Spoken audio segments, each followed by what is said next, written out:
Hai teman-teman, kembali lagi bersama saya David Cherry dan pada video saya kali ini saya ingin bicara mengenai tidak semua hal harus kita kerjakan sendiri. Nah tentu saja dari kita kecil kan seringkali orang tua kita bilang kamu nggak boleh males, kamu harus belajar kerja sendiri, jangan apa-apa nyuruh orang. Nah itu semua benar, itu semua bagus ya. Tetapi kalau misalkan dalam bisnis kita bicara mengenai time efficiency, time management, kita bicara mengenai efisiensi waktu, kita bicara mengenai cost opportunity, dan kita bicara mengenai banyak hal, ada hal yang sebenarnya tidak boleh kamu kerjakan sendiri dan tidak bijak kamu kerjakan sendiri. Misalnya, saya kasih contoh, kalau saya adalah seorang celebrity chef nih ya, yang banyak acara di YouTube, banyak undangan kemana-mana, seperti salah satu chef idola istri saya, yaitu Chef Devina Hermawan, kalian pasti kenal. Saya nggak tahu cara kerja beliau, terus terang, saya nggak mau so tahu ya. Tapi kalau saya berandai-andai, kalau misalkan saya jadi beliau ya, saya pasti akan banyak hal. Saya harus mengkonsepkan video saya berikut, saya harus mengkonsepkan acara berikut, saya harus nulis buku, saya harus ngurus anak, saya harus ngurus keluarga, saya juga harus mungkin ngurus tim saya harus ketemu dengan vendor, ketemu dengan endorser, segala macam. Jadi banyak hal yang tidak bisa saya kerjakan sendiri lagi. Nah, kalau misalkan begitu, ketika saya mau show, pasti saya langsung bilang sama asisten saya, kamu prepare ya, bawangnya ini, barang siap-siapin, kamu udah display rapi, segala macam. Saya latih satu asisten yang memang sudah hafal cara kerja saya, dia maunya gimana, mereka sudah hafal, mereka siapkan, saya tinggal tampil, saya tinggal masak. Nah, seperti itu sebenarnya sistem kerja begini bukan karena kita bosi, bukan karena kita ingin, kesannya tuh kayak seorang direktur tuh harus punya banyak sekretaris, banyak asisten pribadi. Itu sebenarnya enggak. Di luar memang kelihatannya tuh kayaknya bosi, kayaknya semua harus dilayani, tapi memang itu efisien. Kenapa? Karena bayangkan ya, kalau saya seorang chef seperti Devina gitu kan, saya itu waktu saya satu hari cuma 8 jam. Ya tetap aja 10 jam. Kita manusia kan, mau berapapun gaji kita, mau berapa besar pun bisnis kita, tangan kita tetap dua. Waktu kerja kita tetap paling banter juga 10 jam. Kita manusia tetap harus istirahat, tetap harus pulang ke rumah segala macam. Nah, bayangkan kalau misalkan 10 jam itu saya habiskan dengan hal-hal yang ya boleh dibilang penting, tapi boleh dibilang itu tidak penting juga, kayak motongin ayam sendiri, nyusun-nyusunin apa display, nyusun-nyusunin bahan-bahan yang akan dipakai untuk show masak saya, kan lucu gitu kan. Memang kesannya saya itu bosi, lu urusin bikinin, rapihin semua ya, kelihatannya kayaknya enak aja, tapi memang bener. Jadi saya gunakan waktu saya untuk, misalnya saya bisa mengkonsepkan, saya bisa mempersiapkan nanti saya di show itu gimana. Karena kita orang kalau bikin video juga, saya kasih bocoran aja ya, tidak selalu dalam kondisi prima. Banyak orang itu yang retake, reshoot berkali-kali untuk mendapatkan hasil yang maksimal. Kalau saya itu kebetulan saya ya, karena saya amatiran, saya cuma ngoceh aja ya. Kadang-kadang juga, makanya kadang-kadang suka diulang-ulang, suka kadang juga suka ngaco, suka gimana ya, harap maklum karena saya cuma satu kali take saja. Tapi intinya adalah, kalau misalkan kamu semakin besar posisi kamu, semakin besar bisnis kamu, semakin kamu harus time management. Tidak semua hal harus kamu lakukan sendiri. Kayak nyapu, ngepel, inventory, stock management, itu kita semua sudah harus belajar mendelegasikan sama bawahan kita. Tentunya bukan asal delegasikan, tentunya kita juga harus mengontrol. Kita cuma perlu mengontrol.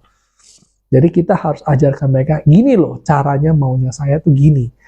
Show saya itu begini, saya maunya wardrobe saya begini, masakan saya begini, kamu natanya begini, ini kebiasaan saya segala macam. Kamu komunikasikan dengan asisten kamu. Lama-lama dia akan mengerti, bos saya maunya begini, ini kebiasaan dia, pagi-pagi jam sekian, ini begini. Jadi kerja kamu bisa lebih teratur. Ini nyala nggak sih? Oh, nyala. Nah, bayangkan, saya kasih contoh aja ya. Bayangkan kalau misalkan Chef Devina, saya Chef David gitu misalnya, udah janjian sama orang nih, mau di shoot, mau di show. Kameramen semua sudah datang, mereka dihitung per jam. 1 jamnya saya bayar mesti misalnya 1 juta. Bayangkan kalau misalkan motong ayamnya salah, jadi nggak bagus hasilnya. Bayangkan kalau saya harus bilang sama asisten saya, kamu beli ayam lagi ke supermarket, kamu potong lagi, soalnya yang ini nggak bisa dipakai. Itu kerugian saya berapa? Berapa coba kerugian saya, ya kan? Si tukang kamera overtime, mungkin saya habis ini ada janjian endorse berikutnya, saya jadi nggak bisa datang karena saya terhambat di sini. Atau mungkin acara masak hari sama harus di cancel atau gimana. Nah, sekarang Anda ngerti kan betapa vitalnya punya asisten yang bagus. Jadi bukan berarti kita tuh nyuruh orang kerja itu enak aja, enggak, resikonya juga besar kalau mereka nggak benar-benar paham yang kita mau, mereka salah mengimplementasikan instruksi kita, hasilnya juga akan fatal gitu. Dan jadi bos yang baik, pimpinan yang baik, manajer yang baik itu bukan cuma pinter nyuruh. Nyuruh itu gampang, tapi kamu harus ngajarin mereka, kamu harus mendidik mereka, kamu harus menjelaskan dengan baik, ini loh maunya saya, ini loh ini loh cara kerja main saya, kamu ikutin, jadi supaya ada kerjasama. Nah biasanya makanya kenapa selebriti-selebriti itu mereka punya asisten pribadi, seseorang yang udah hafal tabiatnya mereka, nginepnya di mana, nanti udah masuk kamar itu kebiasaan-kebiasaan pretelan-pretelan seperti minumnya apa, makannya apa, bangun jam berapa, segala itu mereka ngurusin. Nah setelah kita nggak bicara soal selebriti, kita bicara soal bisnis. Kalau bisnis itu apa yang harus kita, sebenarnya bisnis juga banyak. Misalnya kita jualan nasi goreng gerobak aja ya, saya senang kasih contoh orang jualan gerobak. Kenapa? Karena itu menurut saya adalah usaha bisnis tuh yang paling basic, paling merakyat, dan paling akar rumput gitu ya. Kamu bikin gerobak jualan sendiri. Nah itu juga biasanya tukang nasi goreng itu suka ada asisten. Asistennya itu mereka itu sepertinya udah kerjasamanya itu udah lucu gitu. Jadi ada orang yang memang dia udah hafal. Kalau ada pesanan 10 dia udah nggak usah ngomong, nggak usah gimana, dia udah siapin nasinya, si tukang goreng tinggal goreng, atau misalnya segala macam. Kalau misalnya baru dateng dia yang pasang tenda, si itu yang manasin kompor. Pokoknya unik deh kalau kamu dateng, kamu lagi kebetulan lihat satu restoran lagi buka. Kamu kebetulan lihat dapurnya. Kamu lihatnya, perhatikan, masing-masing orang sudah tahu tugasnya masing-masing.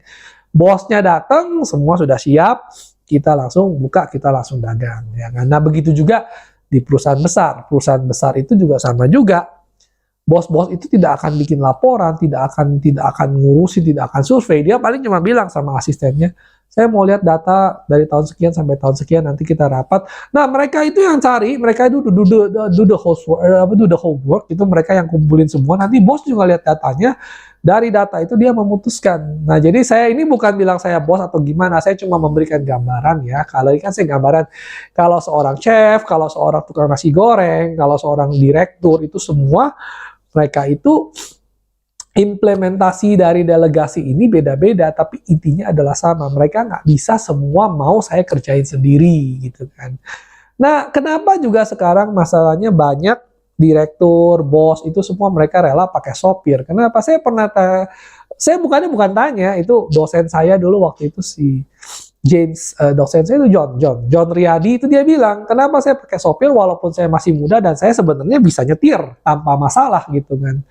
Kamu bayangin kalau di Jakarta itu macet. Saya dari Karawaci saya harus ke Sudirman, itu saya harus makan waktu sekitar 1,5 jam di dalam mobil. Bayangkan kalau misalkan saya ada sopir, dia nyetir, saya bisa konsentrasi balas email, saya bisa konsentrasi buka laptop saya. Itu berarti waktu saya bertambah 1,5 jam. Dan waktu seorang anak konglomerat, kita kan tahu sendiri mahal sekali, betul nggak? Mereka berani saja bayar puluhan juta untuk bisa tambah harinya 1,5 jam, ya kan? Jadi jangan sampai waktu yang mahal mereka dihabiskan hanya untuk nyetir sendiri, demi cuma aku pengen nyetir sendiri gitu kan. Lebih baik saya hire seorang driver yang memang saya bayar dengan harga yang pantas, supaya saya bisa lebih menikmati waktu saya. Bukan menikmati dalam artian pengen tidur, pengen gimana, tapi bahkan sekalipun kalau misalkan ingin tidur pun juga ya it's okay gitu, karena memang waktunya si konglomerat itu tentu lebih mahal. Kadang-kadang dia sangat sibuk sampai mau tidur juga nggak bisa. Waktu traveling dia gunakan untuk istirahat. It's a fair game, malah bijak menurut saya ya kan. Banyak orang bilang, wah sombong amat gitu, nggak bisa nyetir. Oh nggak salah gitu, justru karena efisiensi waktu. Karena bayangkan dia bisa kerja 1,5 jam ekstra sehari, itu buat dia itu harganya berapa puluh juta gitu kan, berapa banyak hal yang bisa dilakukan dengan 1,5 jam ekstra itu dibandingkan dia harus bermacet-macetan. Belum lagi ketika dia bermacet-macetan, kondisi dia sudah menurun, nanti ketemu dia nggak bisa lembur sampai malam segala macam, masih pulang masih harus malam, besok sakit dan segala macam. Kerugiannya jauh daripada gaji sopirnya sebulan. Oke, nah gitu aja video saya. Jadi ingat ya, kalian tuh nggak usah semua dilakukan sendiri. Kalian harus bisa mulai dari sekarang itu bahasanya itu mendelegasikan, menyuruh orang untuk melakukan porsi kerjaan kamu. Tapi tentu saja bukan berarti kamu suruh duduk ongkang-ongkang kaki. Tujuan dari kamu mendelegasikan pekerjaan kamu adalah supaya kamu punya waktu untuk melakukan pekerjaan yang lebih penting, bukannya supaya kamu bisa tidur di rumah, oke? Nah, sekian saja video saya. Terima kasih telah menonton. Kalau Anda suka, tolong di like and subscribe, karena masih banyak lagi video-video saya yang lain yang seperti ini. Oke, terima kasih.